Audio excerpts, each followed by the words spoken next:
brought the greatest capabilities of the United States that are unmatched with the great capabilities of Israel and the army of Israel, pilots of Israel, soldiers of Israel, and the Mossad. And the combination of these two extraordinary capacities produced a decisive result.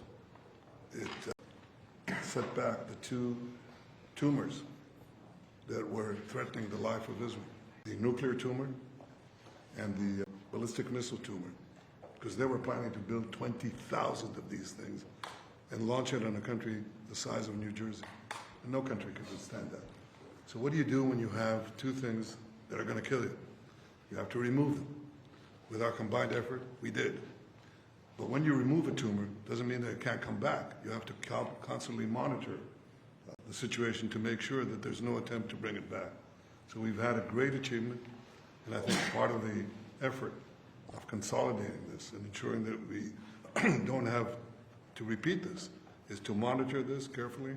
Of course, the President and I are talking about it, our teams are talking about it. There's no question this is a historic victory, and I think, as was said here today, this has already changed the face of the Middle East. But it's not over yet. But I think that there is an opportunity here to create historic expansion of the Abraham Accords, which were themselves an act of history, that deserve a Nobel Prize for the President.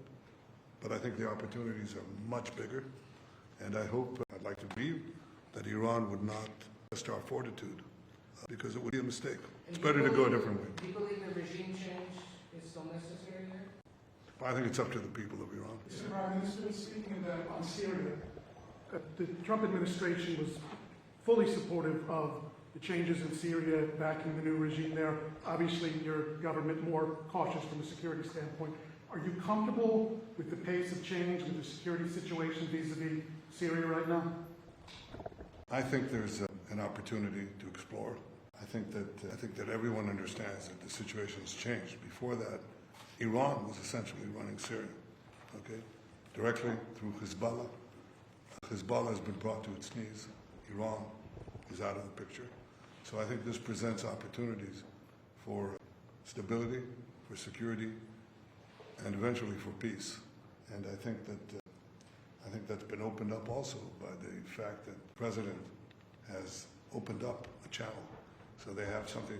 There's a lot to lose by going back to conflict, and there's a lot to gain by moving towards peace.